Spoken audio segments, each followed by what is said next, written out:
Hey everyone, welcome to Piano Tech Radio Hour. Well, great to see you all once again. See Wayne Ferguson over there. How's it going, Wayne? Although he probably can't hear me yet. Still connecting to audio. So, yeah, very great to see you all yet again this week. Um, we'll let people filter in, but I'll give you a little bit of a preview for today. I think I just want to touch base with folks. So whoever's interested in kind of speaking up, saying how things are going for you, and uh, you know, problems, questions, whatever to put to the group. I think we'll have a fun discussion today. So think about if you want to chat or share or connect here today. I'd love to do a little bit of that. In the coming weeks, I have definitely a couple of interesting guests coming up. One a repeat of Danny Canetop, who's a guitar maker, and he's going to come in. And I think we're going to focus on hand tools, which is kind of an interesting overlap between what he does and what we do. And his mentor, actually, Michael Darnton, is going to join us very soon as well, and talk about being a violin craftsperson. And he's been doing that for many, many years. So I think we'll find that pretty interesting. I actually spent some time not working in the workshop of a violin repair person, but working in his sort of shop, his office, basically. I was helping him with some accounting things, actually. But right down the street from me here, where I live in Elmhurst, Illinois, there's a long time, I don't know, 40, 50 year violin. He rents violins, does repairs, all kinds of stuff with violins. And I got to spend some time with him over the course of several months. It's very interesting to see the similarities and differences between that industry and our industry. Definitely something worth chatting about. So looks like we got people filtered in so far. And I think what we'll do today is I'll give a little bit of intro, and then maybe reach out to folks who are joining and see if we want to chat about anything that's relevant of the day. So for those of you just joining us and those of you watching on YouTube and Facebook, this is Piano Tech Radio Hour.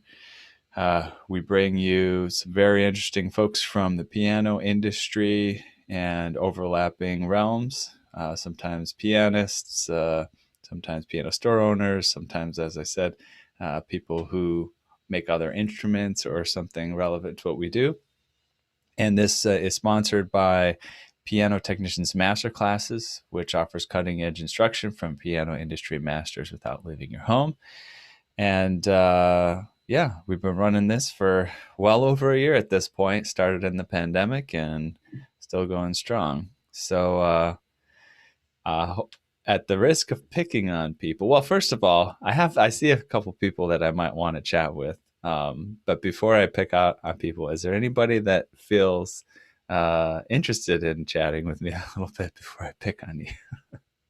Anybody want to say hi? You can raise your physical hand or your digital hand and say something. Let's see here. Anybody? Wayne, good. I was going to pick on you anyways. All right, let's make sure you can get unmuted here. How's it going? Hi, how are you doing? Very good, man. Very good. It's good to see you. Thanks for joining. So the problem I'm having, I got two rebuilding jobs, and I tried to order parts, and from Renter America, everything is back ordered. Oh, really? Yeah. Yeah, I've been hearing just there's all sorts of interesting things going on with I don't know, industry and logistics, and things that have been going on since the pandemic, and then maybe even some things that you would think are affected by the pandemic, but they're just somewhat unrelated. um, I know that there's shortages. I don't know if there's shortages. I know the price of wood, I think, went up really high, and then it was difficult for people to do construction projects, but I noticed that there's sort of this issue where of kind of a mix up about how much people need in their inventory or not. So when people get low on inventory, then they tend to order extra, and then they order extra and they get extra inventory, and then they don't need to order for a while. So there's this kind of like lag in between distributors and the people that are getting the products that are being distributed. So where are you ordering your parts from? Well, it's just that I did two quotes for Renner Action, like complete back action, everything. Uh-huh. So I quoted on it, then I went to order, but Chip gave me an overview of what was going on. Mm-hmm. But I can't remember exactly what it was, but all I Right. know is now, but there's other suppliers that are available. There's Brooks and there's all kinds of others. Right. Right. Just that I just quoted on the Renner, and these are both Steinway actions. So that's why I just want to be able to, go that route. And so it's just going to be a bit of a delay now. So all my work is going to be switched. So I'm Uh-huh. just doing other things. So, but I do have to share something. Yeah. In the pandemic, I bought a BMW X5 That sounds fun. in 2018. And in the pandemic, I didn't drive it for about 3 or 4 months, sat in the driveway. Uh-huh. And then once we got started back, I started going back to work. And well, what happened was I started to have electrical problems. And then the thing went haywire. So I went to my mechanic where I go, he took it apart, and it was infested, but with animal damage, mice. What? Yeah. Whoa. I had the car for, I think, 9 months. And appraiser just called me, and they thought they had it down, and they came back and they just wrote it off. It's going to the dump. What? A BMW? What? Yeah. How the heck does that happen? What was this going on before you bought it and it developed, or It's you? a possibility that went on, but the thing is, apparently, a lot of vehicles that are parked for some time, mice will get up inside, and so there was like all kinds of damage, and they went right for the wiring harness. It was quite remarkable the damage they did. Wow. The BMW it's like a spaceship inside, so there's bundles of wires. To replace the BMW wiring harness is going to be $20,000. Holy cow. Yeah, so just incredible amount of damage. And so I just warning anyone, if you got a vehicle sitting around, because we see mouse damage in pianos. Right.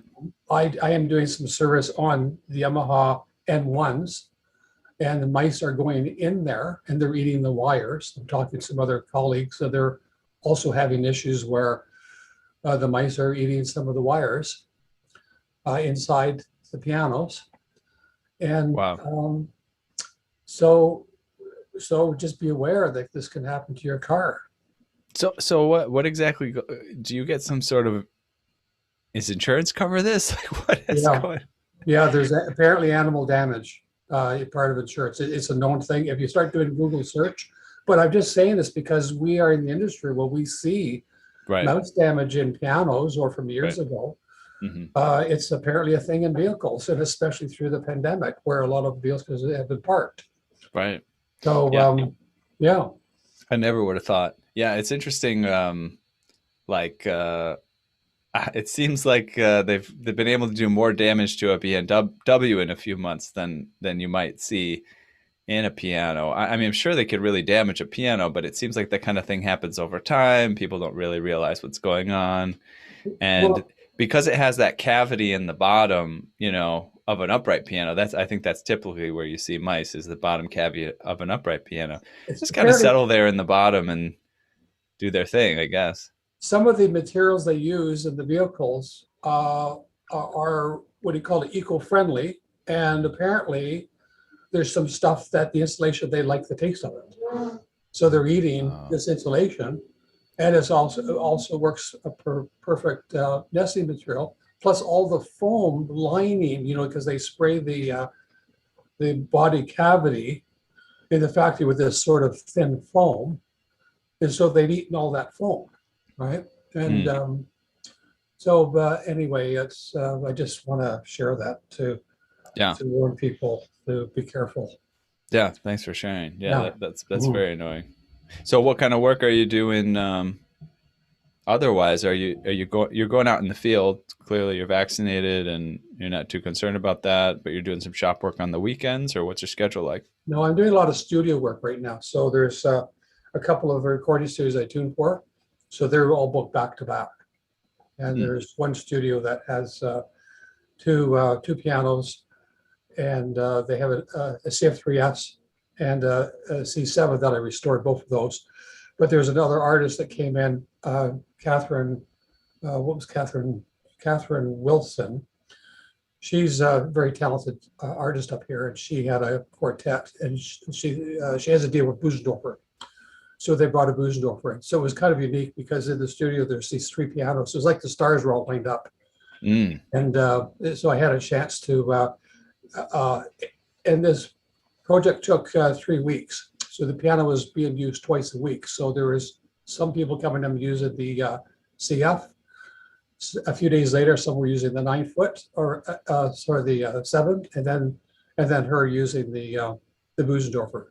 So the engineers had a real treat on sonically. They were hearing all the different tones of the instruments, and but it was good for comparison. Yeah. So that was very interesting. Fascinating. Yeah.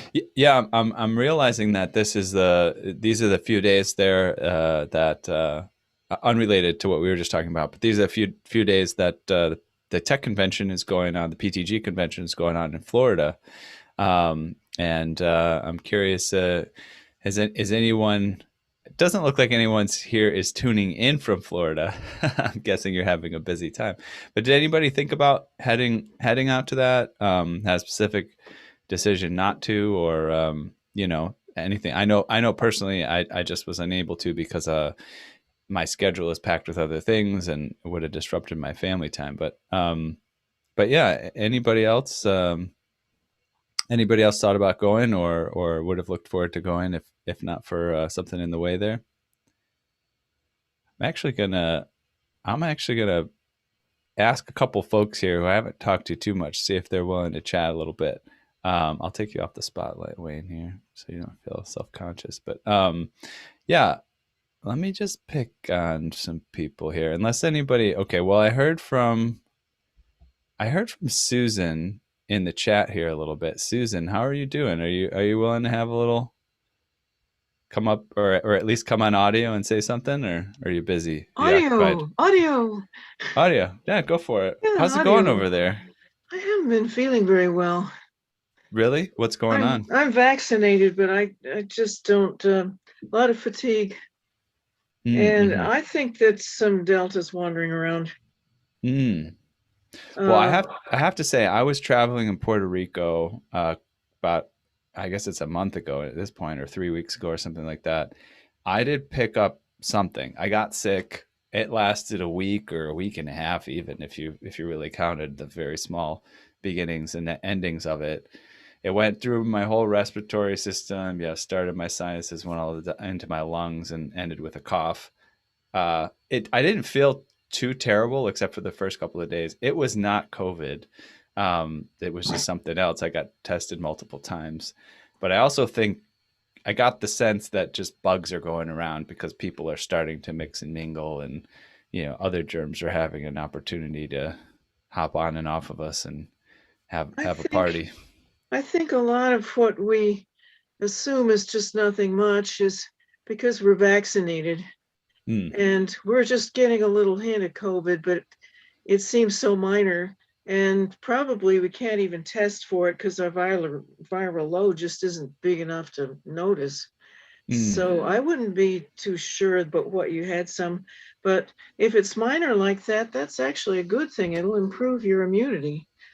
It's like having another shot.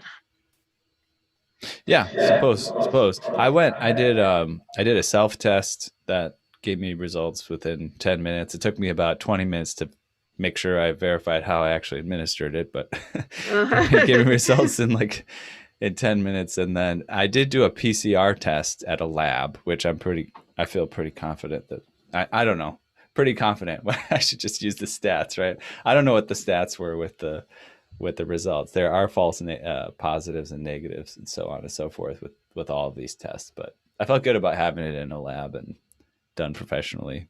I was yeah, surprised at where I could stick this long Q-tip type thing in my into my sinuses when I did it myself. Like, oh, my sinuses go that direction. That's interesting. I used so much ginger that I think I probably killed it out. That could account for a negative test. Yeah, could be. I mean, I'll say I have not looked into the details, consistently around these testing. I did study biology. This was a number of years ago, of course, but it is interesting to look if you look in the if you look them up online, you look at these tests, you'll see what are the false negative and false positive ranges of these things, and it's at least for me and looking at them, there was a lot less accuracy than I might have expected to see. Of course, they're coming up with these things right on the last minute and very quickly.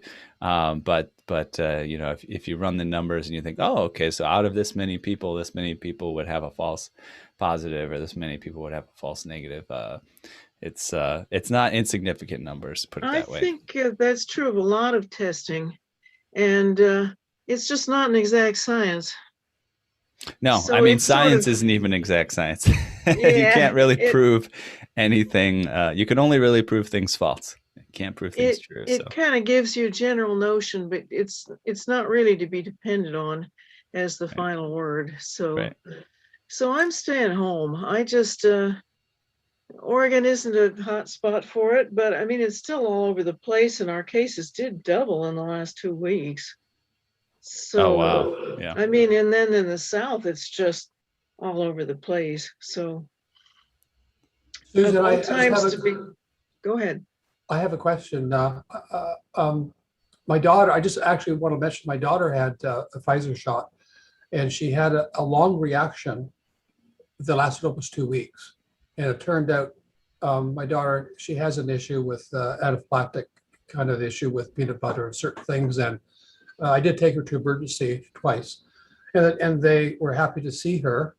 But they said some people, this happens, there's a longer sort of a little bit of a side effect. And so she hasn't had her second shot yet, but they said that they wanted her to wait a bit longer. But now new studies have come out that getting the second shot, there's not that much of a reaction. But some people, I had another friend that had Pfizer, and after I think 3 weeks, she had an issue with her arm. It got infected and swollen. She had to go in, and she was having a reaction. So, but they said in some people this will happen, but it's not. It's not to worry. It's kind of everyone acts a little bit different. How's your But daughter now? well, she's okay now, but it Thank did heavens. take. Yeah, it did take almost like 3 weeks for her to start to feel somewhat normal, and she was a bit afraid at first. So They say if you leave a longer interval between the first and second Pfizer, that you end up with better results. yes, they have mentioned that too. Yes.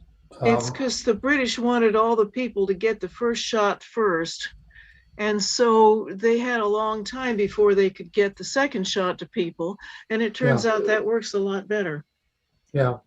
Well, anyway, I just hope you feel better, and just don't worry too much. Just, you just have to, maybe it's going to be a little bit more longer effect, right?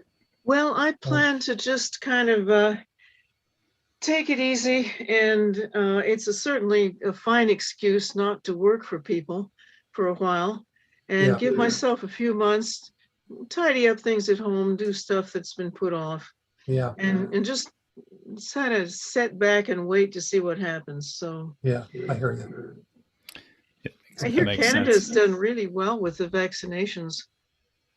Well, yes, but at first we were on bottom of the list, but it's worked out now. You turned it Thanks. around in a hurry, boy. Yeah, well, yeah, Canada always pulls through and makes us look silly down here in the United States. And they're so nice about it. Yeah, far more rational and reasonable and I lived there good-natured. for 9 years, you know. Yeah. You can count on Wow. count on Canada. Okay. Well, yeah. So isn't some interesting stuff about of course, none of us are experts in public health, but it's some interesting stuff about what's going on with folks.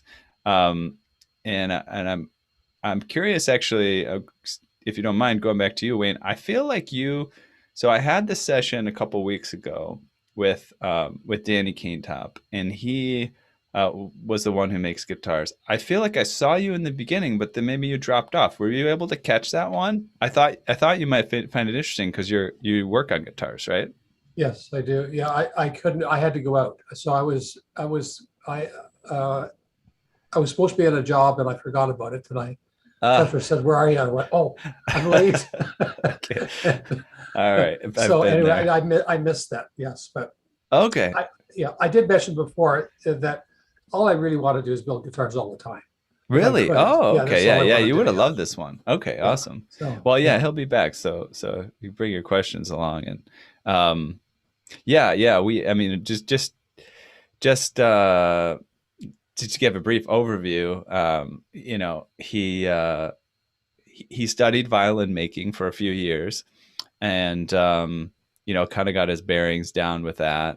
I actually have known him since I was younger in high school. He's the younger brother of the drummer in my high school rock band, and his dad was an architect. And as a little bit of a project together, I saw the first electric guitar that they built together. So they built this electric guitar together, and it's kind of a fun father-son project, and didn't think too much of it.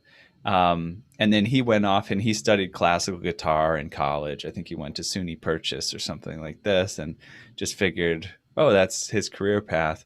And then it wasn't quite the right fit for him, and he started studying design, and then he went and studied with his violin maker. And I was just very fascinated to watch his progress, because I never would have thought he would have become a guitar maker of all things. And he has gotten so serious about it. And these guitars are, tens of thousands of dollars. He's got a waiting list of, I think it's multiple years if you want to get a guitar from him. And he just kind of has his little workshop out there around the Los Angeles area. And he designs them, he builds them, he customizes them to the player's specifications. And they sound really good, but he also does a great job of making visually beautiful instruments as well. So what is his name? His name's Danny Kaintop. Danny Kaintop. Yeah. I feel like spell the last name. I don't. Oh yeah, that's right. It's got a very weird spelling. Let me put it in the chat. Everyone. DANNY KOENTOPP. Yeah. KON. KOEN. Okay. KOENTOPP. Like Cohen top with two P's. Okay, I got it. Okay, thank you. Perfect for Dr. Google, because there aren't any others. Yeah, you probably won't find many others. Did you catch that one, Susan? Did you appreciate that? I don't know. I thought maybe some people don't really care about guitar making, but no, I think I'll enjoy that one, but I haven't come and I was busy with winery concerts actually, and outdoors. Do they pay you in wine or what? Well, no, actually, yesterday I bought a bottle of wine from one of them. Oh, come on.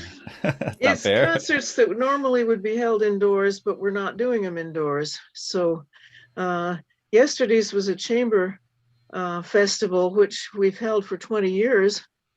Last year, we didn't hold it at all. And this year, there were 5 or 6 held out at the winery, and where people are sitting around in a great big open barn-like building, which once was Dairy Barn, and bringing chairs and having picnic tables and drinking wine and hearing our chamber music and seeing each other again. Very, very nice. That sounds great. I just remembering, tangentially related, when I was in college, I was in a rock band as well, and I drank alcohol, but I was trying not to drink too much. I tried to drink water, and and it was just the bar. You play at these bars, and they just wanted to pay you in beer. Like, could you, even if it's just the $10-15 that you could have paid me instead of giving the beers, could you just give me some cash? Like, I don't want to be forced to drink as much as I can to feel like I got my, I got my value out of this performance or something. But I don't know, with the winery, it sounds fancier. Like, I don't know if they could pay you in wine. It's a nice sounds place. It's out in just maybe a quarter hour south of my town and out in the country, a lovely place. So I'll just say, I know there are a couple people just jumped on, and I think there might have been an issue with the link. And so for those of you that are just joining us, we're just chit-chatting a little bit, reaching out and saying hi to some of the folks in the Peanut Gallery, see how things are going. We talked with Wayne Ferguson up front a little bit. We're talking a little bit with Susan Klein, see how it's going. We got a little bit on a COVID tangent, talking about our health issues and beliefs and things like that. And, and then we were reviewing some of the master classes that or the radio hours that we've done over the past couple of weeks. But did anybody also, I got a chance to talk to Carl Lieberman when I saw him in person about the session with the woman, her name's Jan DeSoto in Puerto Rico. I found that was also kind of like a little bit off tangential to what we typically do, but I found it very interesting to chat with her a little bit. Anybody here see that one and have any feedback on that or thoughts about that session? I think what I got from Carl was, he enjoyed it, but maybe it would have been cool for us to dive in a little bit deeper, like look at the pianos or talk, get a little bit more technical or something like that. I always like looking at the pianos and especially hearing the pianos. Right. I really value that little subscription that I do so that I can go back and see all those ones that I sometimes had to miss. It's awesome. Nice to know those are there waiting for me. Good. Glad you appreciate it. Yeah, I think that's been really valuable to be able to have. And, we're sort of building this library now so you can go back. And the other thing is we actually have released a couple as podcast episodes. And I think we'll be doing that again here in the near future. I don't have an exact date we'll start releasing it, but I think that'll be nice as well, just to be able to be driving in the car between appointments or something and, turn on the Piano Tech Radio Hour and hear a past session or one that you missed. So I don't know if anybody thinks that sounds like a good idea or not. It's good to get feedback before you dive into something. But would you listen to Piano Tech Radio Hour in your car on the podcast, Wayne? Oh, yeah, yes, I would. Yeah. Cool. All right, cool. Yeah, I wish I could redo a couple of I did. So, because I didn't know what to expect in the beginning. I had no idea, right? So I know, I'll change a few things, or we're all just winging it here. I was trying to I was traveling once. I was trying to get a feed to be able to listen live, but the cell signal was not good. But I was trying to listen while I was in transit. It just didn't work. Right. Yeah, sometimes that can be rough, especially if you're trying to talk or interact. You can. It's. I've found recently I've tried to be on some Zoom calls while I'm walking around on my phone or something, and maybe it's just the service I have, but I can participate a little bit, but it doesn't quite work on a Zoom call. I see Calvin over there. It joined us like a little bit late. You feel like chatting, man? I feel like I haven't interacted with you too much recently. Well, how are things going? Feel like unmuting yourself? Yeah. Here's Malaysia is getting high peak at the pandemic. Oh, really? So, because most of the time is like night 2 p.m. So sometimes I was asleep, so I didn't. I will sometime go back to listen to the replay. Ah, and where? Tell everyone where you are. Yeah, I'm from Malaysia. Uh, uh, somewhere in Asia. So my country now is having a hard time on pandemic. So since then, I think I've been cut down the work. I had to go stay at home for quite some time. So trying to mostly doing work on the workshops. So already done a few major fixing piano during this pandemic time. Yeah. Was that a question? I didn't quite say that one more time. I missed exactly the last. You said you're doing fixing pianos, like you're doing a lot of rebuilding and repairs and things like that right now. Yeah. Refurbishing, repairing. Major is repairing. Got over it. Here. So most of the events tuning is already 2 years doesn't have any event going on because it's not allowed pandemic. So that's the situation now in this time. Wow. But I'm still having some project going on at my workshop. So I know for us in the United States, about a year ago is when it was not great. Well, I guess it started to get a little bit better over the summertime, but that was like the middle of the pandemic. And was it also bad there a year ago, or did it get delayed? It's get delayed. This I think from the previous peak. This is the peakest time with the delta and alpha around. Right. Yeah. Right. Well, but hope things get well soon. Right.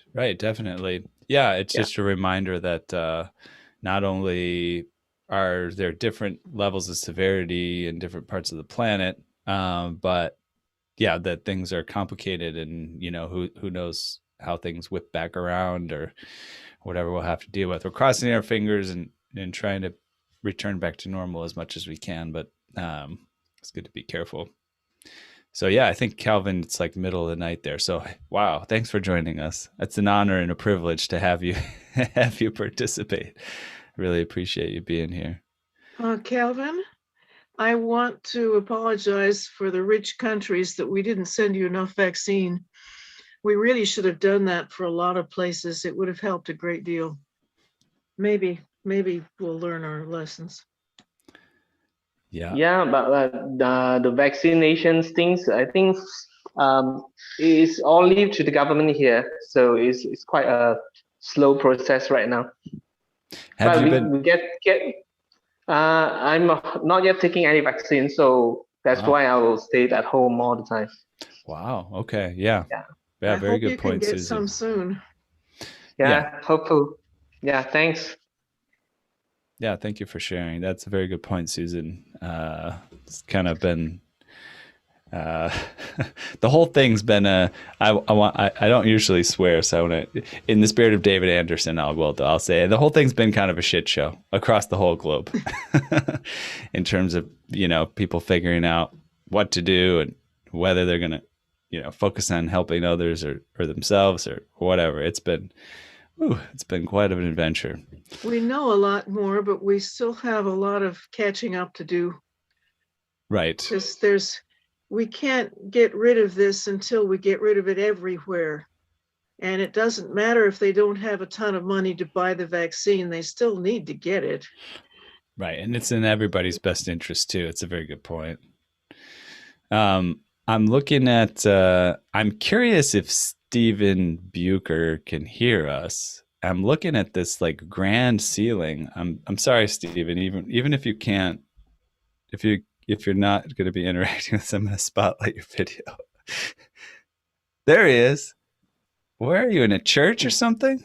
Yeah, I've been working in the church for about the last year and a half doing things. Oh, Mostly wow. mostly organ repair, actually. Oh, Right now wow. I'm working, and this particular church got hit by lightning about a month and a half ago. So I'm doing sound systems and streaming, getting all that stuff replaced. Oh, And we're getting a new electronic organ out of it because we blew up the old one completely. wow. So Is that like covered by insurance for the church yes, it is. Yes. oh, very Right now cool. the sound system is all my stuff that I have laying in the basement. So And until we actually purchase. where are you located? This is Zionstone UCC. We're up near Cridersville, Pennsylvania, which is north of Northampton, which Okay. again is north of Allentown, Okay. Lehigh Valley area. Okay. Got it. Got it. Yeah, I mean Pennsylvania is huge. So is it sort of in the center, the No, west or the east and this is east. Where I live is about 2 eastern miles from the Pennsylvania? Delaware River, right? So it's Okay.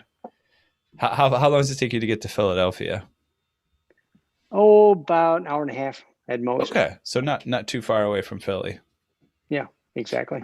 And then how much time are you spending working on the instruments at this church? Well, my home church is in eastern Pennsylvania, and I spent 6 or 7 months starting with COVID Hmm. because as soon as everything shut down, I had nothing to do. Hmm. So I was rebuilding the pipe organ there, Wow. doing a lot, rebushing keyboards and things like that. But here I've been, I was setting up an electronic instrument to replace the Allen, which was failing anyway. Hmm.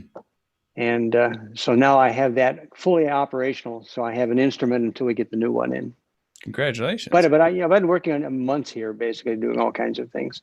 Where did you pick up skills in organ repairs and things like that? Is that Basically talking to the experts, asking questions, and watching people do things. But I've been doing this since the late 60s. So okay? You pick up a lot of information. Okay, so every once in a while you'd come across someone who knew what they were doing with organs, and you'd spend some time with them, pick their brain, maybe Exactly. make a phone call when you needed some help with something. And a good portion of it is simply common sense. Okay. It's mechanical. Piano stuff is also common sense, but very complicated. Yeah, you got to be careful with common sense when it comes to instruments. It's like, I mean, a good example of like a very, very rookie thing, probably not a lot of people would fall for, but like, okay, well, how come all of the hammers are crooked in this piano? We got to straighten these out. Like what? Oops. Yeah. Well, within reason. Within reason. Right. But in pipe organs, I try to keep with the original design as much as possible. So it's basically replacing or reconditioning what's there. Got it. So did you get a chance to listen to a couple of these recent ones we did with Danny the guitar maker and Jan the sort of hotel and Steinway Society purveyor in Puerto Rico? What did you think of those? Like, what did you find good about them? What would you have improved? Like, well, just fascinating conversations, hearing what these other people are doing. It's very nice, especially the Puerto Rico one. That was excellent. Right. Have you ever been to Puerto Rico? Long time ago. Back when I was touring with the studio band of the Army Field Band back in the old days. Oh wow, you're an Army band guy. Yeah, I'm a French horn player, so I'm doing a lot of that. Oh, nice, very cool. And then of course, I've been organist for the last 20 years, so that almost 30 years. So you now. play it as well. You're not just a repair guy. Oh yeah. Okay, awesome. Yeah, every instrument in every church I've ever played on, I've always improved it in some way. Okay, according to you, but anyway, I'm just kidding. Well, no, according to people that listen to it. I'm just kidding. No, but it sounds like you're also your church. So you probably your church. You go to a church nearby, and that organ's probably the best one because you're just always playing it. Or is it the worst one? Is it like the cobbler's children have no shoes? The church I'm a member of is like a 17 rank molar, and it was ready to be condemned 25 years ago, and it's still working quite nicely. Okay, nice. Winchester works, and I still need to rewire it, get rid of the cloth covered wire, which the people that inspect it always hate to see. Very much of a fire hazard. Yeah. What's the deal with that? They used to, I guess it's a slight insulator, but it's also very Oh, it's an excellent flammable. insulator, but they're all 30, 40, 50 years old. Right. And so you get aging. Right. Yeah, because you'll see cloth type wire. Do they still use cloth type wire? I mean, I'm thinking on some instrument cables and things like that. You'll see like kind of like a cloth coated wire, but I guess it's probably a very special flame retardant cloth by this day and age. Exactly. Right. That stuff And it's doesn't also catch fire at all. right. And then also and then even if the cloth doesn't catch fire, it deteriorates. So it wears away, and then Yeah. the bare wires get exposed. That makes sense. Yeah, especially if you have a bundle of wire that moves quite a bit or over time. You Right. can have problem. You get problems in the middle of that harness someplace, and all you can do is run a new wire beside it. Yeah, that makes You're sense. never going to find it. So I'm replacing all of that. Cool. And of course, I also tune the pianos at the churches, so that Man, if I'm you gonna got it. play- You if got I- a if I'm- corner if on I- the. You got a corner on the keyboard market over there. if I'm going to play it, it better sound good. It's just that simple. That's why I started tuning. I figured, man, if I'm going to play this thing, and I can't afford to have somebody else tune it, then I better be good at this. Yeah. Yeah, and on top of that, I save the churches money, which they always appreciate. Ah, nice. Wait, you're not making a bundle off the church? I'm not. You're doing this for free? No. Come on. Only Is that only part for of the your churches- tithe? That's part of your only- tithe. basically. Okay, I got But it. only the churches I work for would I do that for. Everybody else is going to pay money. Okay, got it. That sounds fair. Well, thanks for checking in and saying hi. I'm glad you were able to do that. Yeah, I've heard most of the events over the last year and a half, so that's good. Oh, very good. Yeah, it's always good to kind of check in with folks and say hi. I don't know that we've ever chatted, right? We have not. Yeah. My first event actually was the one with David Anderson and his tuning, Oh, okay. which is 2 years ago, maybe 3 years And ago. it was like a one of the master classes. This was a full master class. Ah, Yeah, yeah, I yeah, learned yeah. a lot from that. Nice. Just amazing teacher. Yeah, that's a great session, and it's great to have it on record. I'm now, so a little bit of update on, I've got this piano tuning business in New York City, and I currently live in Chicago, and I've traveled around a little bit, but I was in New York back around 2010 to 2015 or so, and I was doing my PhD in biology and neuroscience, and I started to get busy, so I started to take these other technicians on and show them the ropes, and then they would tune for a larger business I have called Floating Piano Factory, and that thing's still going now, and I get new people on board. So I just got a new guy on board, and it's really useful to say, hey, go watch David Anderson's tuning concert, just to get your bearings, get know the ropes, along with some other things. But yeah, so glad he was able to do that for us. Yeah. But yeah, thanks for joining. So you heard about the radio hour because you had already gotten in on things through the master classes. Exactly. Yeah, I'm interested in piano. I don't have enough knowledge to do a good job, which is why I'm watching these the experts speak. It's great learning experience. Awesome. All right. What is the thing that, I mean, clearly you're being a little bit modest, but what's the thing that if you could really learn more about it, you'd feel a lot more confident, or like, what's the place in pianos that you would love to shore up your skills or knowledge in? Well, all of it actually, but I would say more work setting up the hammers properly. Okay. In other words, how they're shaped and how they're set, what to listen for and how not to do something wrong. Right. Yeah, voicing I've seen over and over again is something that people can appreciate, not only content on, but like multiple perspectives, and it's also something that's a little bit. It's I think in the absence of working in a factory or perhaps like a sales center, like a store for pianos, it's really difficult for people to feel like they have an outlet to practice on voicing. Like people don't like to do it on pianos that, they feel like they're risking something. They don't want to damage somebody's instrument. But then they don't have anything else that they can practice it on and figure out the ropes. Wayne, when you learned about voicing, has it been mostly in a factory or sales setting, or in your own workshop, or with experimentation, stuff like that? I was lucky in the beginning because I started working for doing service for Yamaha Canada Music when they first started having technicians from Japan. So every year they would send two of their top technicians to do some training, but they also would do a tour, and I would go out with them. So I had firsthand experience of watching them voice. And it was hardcore voicing. These guys, they're ripping the hammer and they got the needle and they're pounding, just that it's not light voicing. It's really heavy duty and lots of sometimes breaking needles and pulling them out. And it's a lot of work. Right. So that's how it's sweaty and bloody as well. Yes. Yeah. So I was lucky because, and then I would experiment from what I learned in the next year. And I did that I think for 5 years in a row. So I was lucky. And then it was 10 years later that I got sent off to Japan.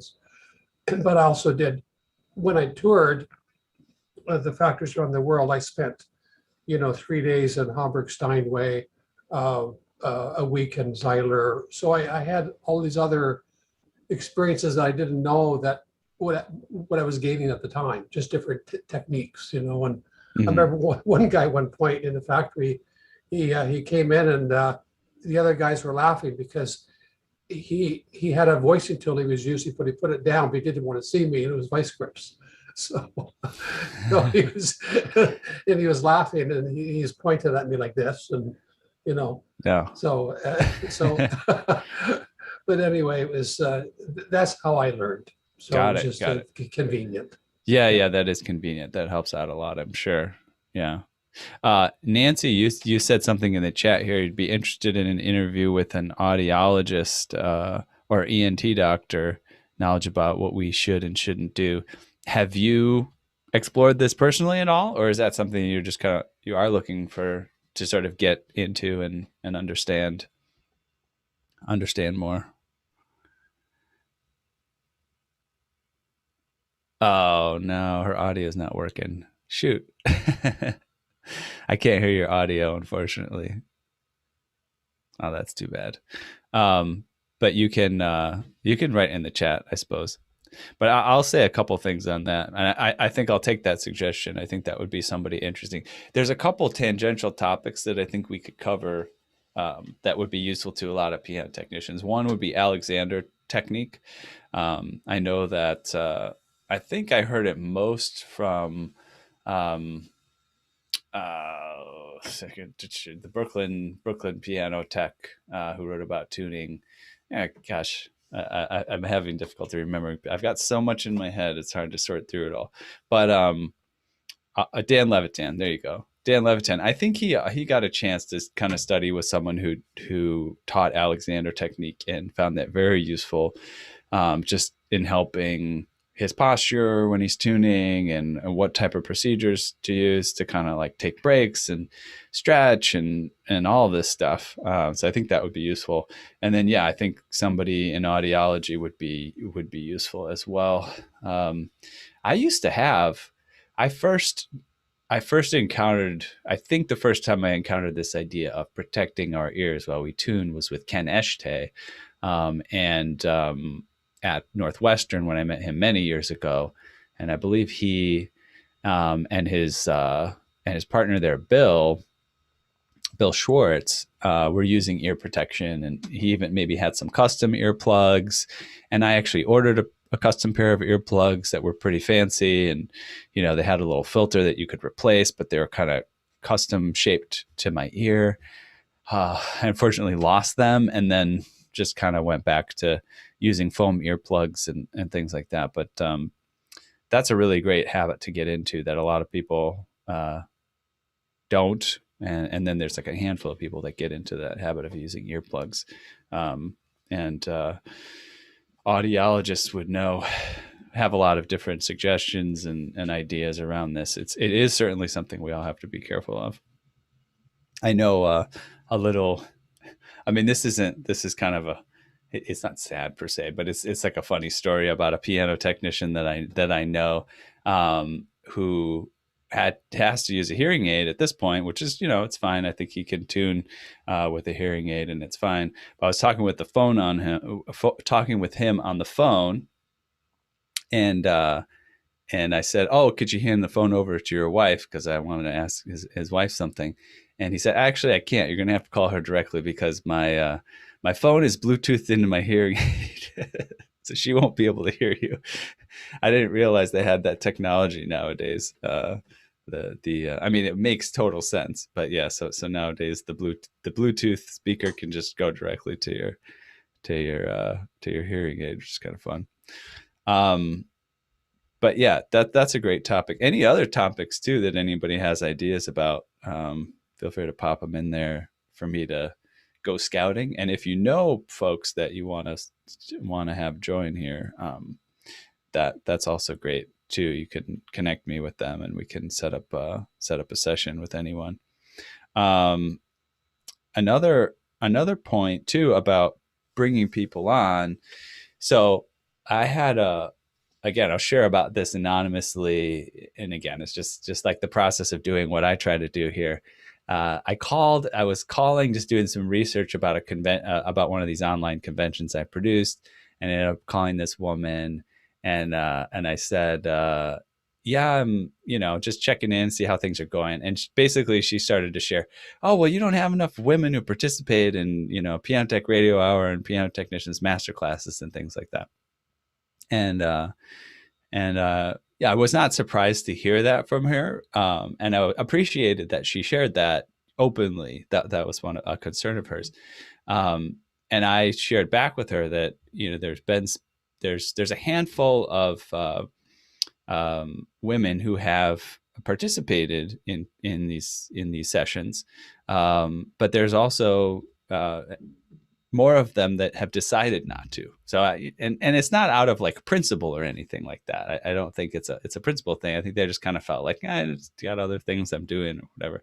So just so everybody knows, I do my best to reach out and make this a diverse program. And on top of that, would just say, if you're connected with people that make these sessions more diverse, and you feel like they need a little bit of a nudge or something like that, then please go ahead and connect us again, or give them a little poke, and we'll try to get more folks on here, because I'm all for that.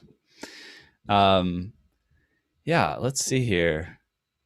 What else is going on? I'm looking forward to upcoming convention dates here. Got a handful of people on board. Wayne is actually on board to do some teaching there. I'm talking with some other folks who should be on board soon. Just talking about details. So that should be pretty fun upcoming here.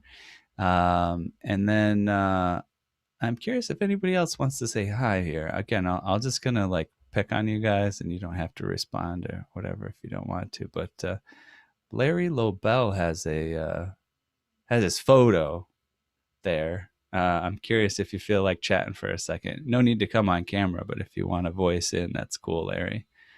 And if Larry doesn't take me up on it, I bet you Donnie Bird would. How's it going over there, Donna? This is feel Larry. Like oh, hey, Larry, how's it going? Hi. It took me a while to figure out how to unmute myself. Oh, good, you did it. Well done. So, what are you up to? Video too.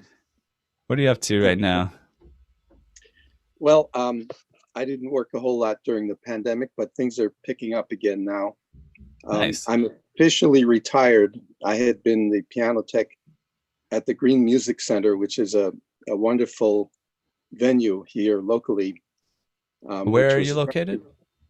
I'm in Petaluma, California. Okay.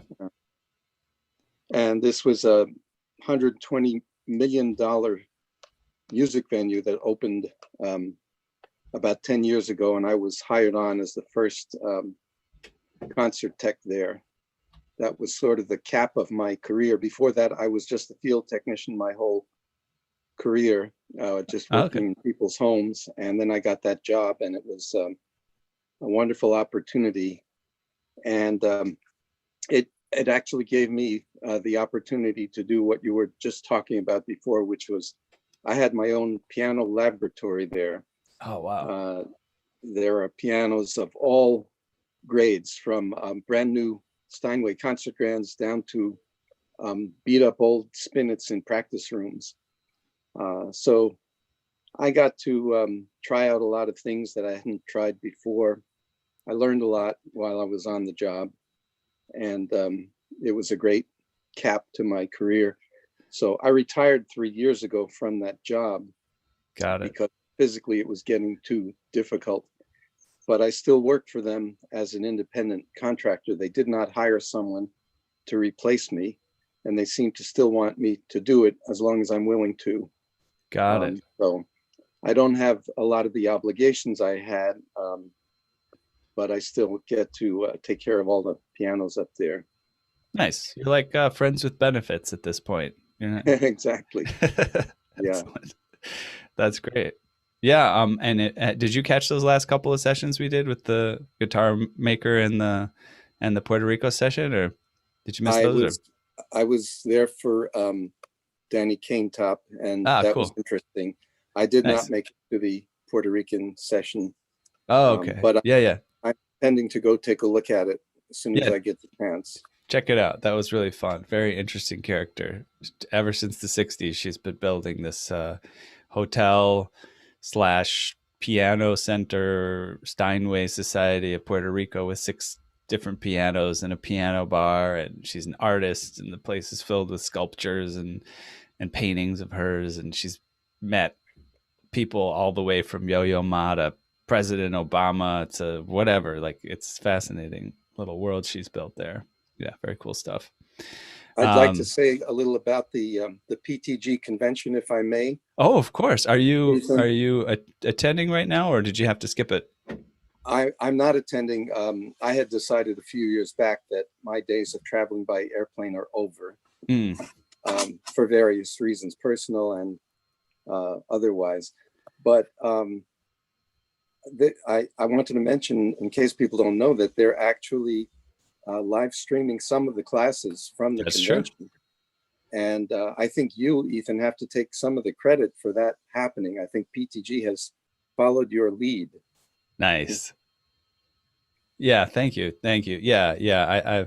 I'm fully in support of everything that they're doing, and we have an ecosystem here, of piano people, and we all need to support each other and help each other grow and reinforce each other's strengths, and help each other sharpen our weaknesses. And you made me think of something that I don't know whether it's going to happen, but I mentioned I spent a lot of time in New York, and you talked about having a little laboratory to practice in, and that's probably one of my biggest difficulties with my team in New York City, is they don't really have like a storefront or like a workshop. Real estate is pretty expensive, and even if you can get a place, it's going to be cramped and difficult to work with. So, and then there's going to be overhead. So I've avoided it, but I've often felt that in New York, there could be like a little bit of like a piano lab library kind of thing, because there's a ton of dedicated, really smart technicians that are in the New York area. I thought you could kind of have a place where people would just come in and work on something, right? Maybe they'd have a little square footage that they could, rent out, contribute to the rent or whatever, and go over and work on their thing, and people could mix and mingle and maybe share tools and check them in and out, stuff like that. But gosh, that's ambitious, right? Of all the other things that I'm doing, I thought that could be cool, but it is essential. I'm so glad you had that opportunity, and hope that more people do as well. I think that something like that could possibly be organized without too much difficulty, but it would require somebody willing to do the organizing. Yeah, that's me. I've been willing to do organizing on various things, but I can only organize so many. But thank you for that comment, Larry. Appreciate that, and I'm glad that. Did you get a chance to tune in to any of those live streams from the PTG? I did not myself. I haven't done it. No. Cool. Yeah, I've got to check them out. I think when I tried to register, it was closed, but I'll check again and see if I can still get in on some of that. All right. Well, thanks. It's really great to chat with you, Larry, a little bit. You too, Ethan. Take you off the spotlight, and Okay. and thank everyone else for joining again today. It's been fun. Great to see you here again. In the next couple of weeks, we'll have a couple more kind of guitar and string instrument, violin related sessions. So that should be pretty fun. And we'll, other than that, we got our links in the chat as usual. Give us some feedback or sign up for whatever suits you. And in the end, we'll see you next time. Thanks a lot. Catch you later.